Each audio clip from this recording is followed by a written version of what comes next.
안녕하세요. 4월 8일 월요일 큐티 가이드 시작하겠습니다. 오늘 본문은 사도행전 11장 19절로 30절까지 말씀입니다. 스데반의 순교를 시작으로 교회가 핍박을 받자 많은 성도들이 뿔뿔이 흩어졌습니다. 베니게와 구브로와 안디오게까지 이르렀다, 이렇게 성경에 되어 있죠. 안디옥이 중심으로 등장하기 때문에 이 안디옥이라는 도시에 대해서 조금 설명을 드리면요. 안디옥은 당시 로마에서 세 번째로 큰 도시였습니다. 첫 번째가 로마였고요. 두 번째 도시가 알렉산드리아, 세 번째로 큰 도시가 바로 이 수리아의 안디옥이었습니다. 안디옥은 로마가 굉장히 중요하게 생각했던 도시입니다. 수리아와 및 이 동쪽에서 오는 물자가 이 안디옥을 꼭 거쳐야만 했거든요. 그래서 안디옥은 무역이나 교통에 있어서 요충지였고 따라서 정치적으로도 중요한 도시였습니다. 예루살렘을 기준으로 보면 안디옥은 북쪽에 있는 도시입니다. 그래서 스데반의 일로 핍박을 받아 예루살렘 교회의 성도들 중에 몇몇이 북쪽에 이제 안디옥까지 이제 간 것이죠. 그래서 그곳에서 복음이 진전되는 일이 있었습니다. 오늘 본문을 통해 안디옥에서 복음 진전의 일을 살펴보도록 하겠습니다. 관찰 질문 1번입니다. 누가 헬라인에게 복음을 전하였습니까? 19절을 보면 유대인에게만 말씀을 전했다, 이렇게 되어 있죠. 유대인들은 이스라엘의 소망에 대해서 전혀 모르는 이방인에게 예수가 메시아라고 전하는 건 의미가 없는 일이다, 이렇게 생각을 했습니다. 심하게 생각하면 이방인들은 구원의 대상이 아니다, 그러한 어떤 의식도 있었고요. 그런데 20절에 예외의 상황이 기록됩니다. 그 중에 구브로와 또 구레네 몇 사람이 안디옥에 이르렀는데 그곳에서 헬라인에게도 말하여 주 예수를 전파했다, 이렇게 되어 있습니다. 우선 이방인들에게 복음을 전했던 사람은 예루살렘에서 올라온 이들은 아니었습니다. 구브로, 이 구브로는 지중 해안에 있는 키프로스 섬이고요. 또 구레네는 이 아프리카 땅인데요. 이곳에서 올라온 사람들이 헬라인에게도 복음을 전했습니다. 이들이 왜 또 어떻게 이런 시도를 했는지는 알 수 없지만 헬라 사람들에게 복음을 전했다는 거죠. 하나님께서 베드로에게 주셨던 환상처럼 그런 걸 보여주셨다는 기록은 없지만 그럼에도 성령께서 내주하셔서 깨닫게 하시고 또 이방인들을 포함하는 하나님 나라의 일면을 보게 하셨을 겁니다. 그래서 그들은 예수께서 유대인이나 이방인이나 차별 없이 그 둘 사이에 막혔던 담을 허셨음을 믿었을 겁니다. 그래서 헬라인에게도 복음을 전한 겁니다. 관찰 질문 2번입니다. 바나바는 어떤 사람입니까? 많은 이방인이 예수를 믿고 주께로 돌아왔다는 소문을 예루살렘 교회가 듣고 바나바를 이제 안디옥으로 파송했죠. 바나바는 착한 사람이요 성령과 믿음이 충만한 사람이었습니다. 관찰 질문 3번입니다. 바나바와 사울이 말씀을 가르칠 때 제자들은 무엇이라고 일컬음을 받습니까? 안디옥 교인들은 처음으로 그리스도인이다 일컬음을 받게 됩니다.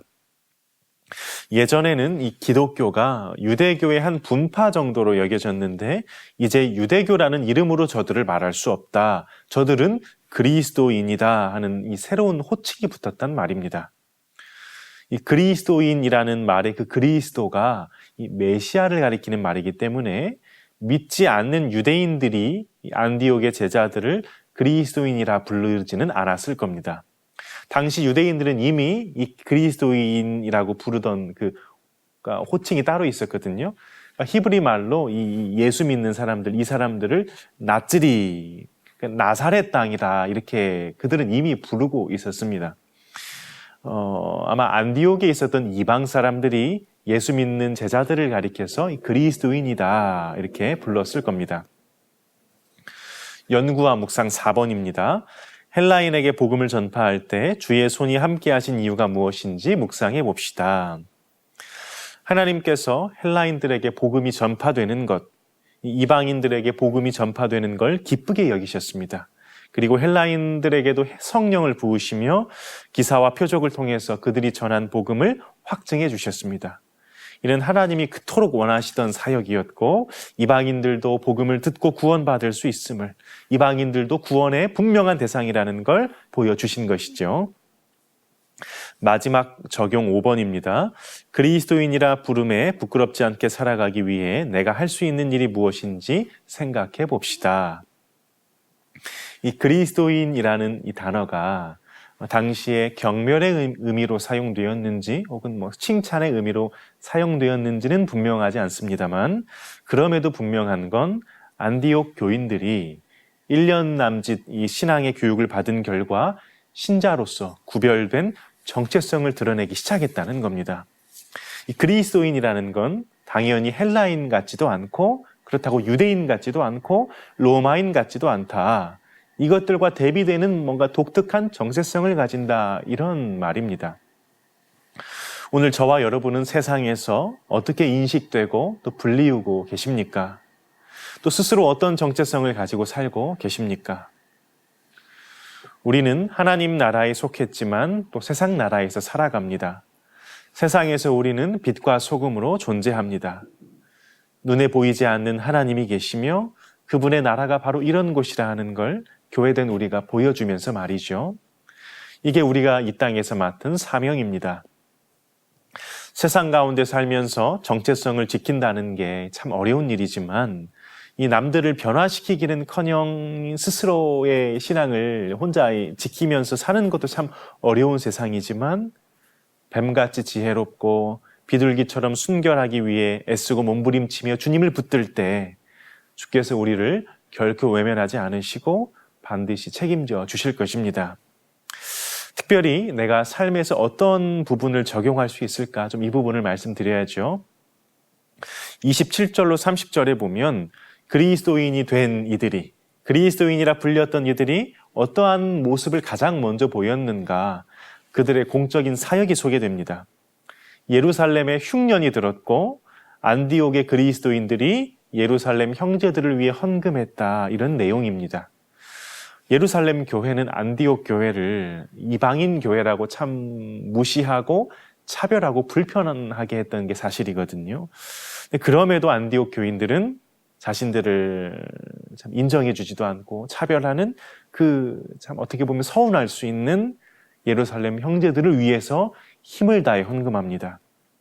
이게 바로 그리스도인에게 걸맞는 모습이 아닐까요? 하나님을 사랑하는 것처럼 서로를, 내 이웃을 내 몸과 같이 여기고 사랑하는 것, 그 모습과 향기가 안디옥 그리스도인들에게 보입니다. 이러한 모습이, 신앙인의 품격이 나의 삶과 또 우리 교회 공동체 가운데도 풍성하게 드러나고 열매 맺기를, 하나님이 써내려가신 그 복음의 이야기가 오늘 우리 삶에서도 재현되기를 간절히 소망합니다.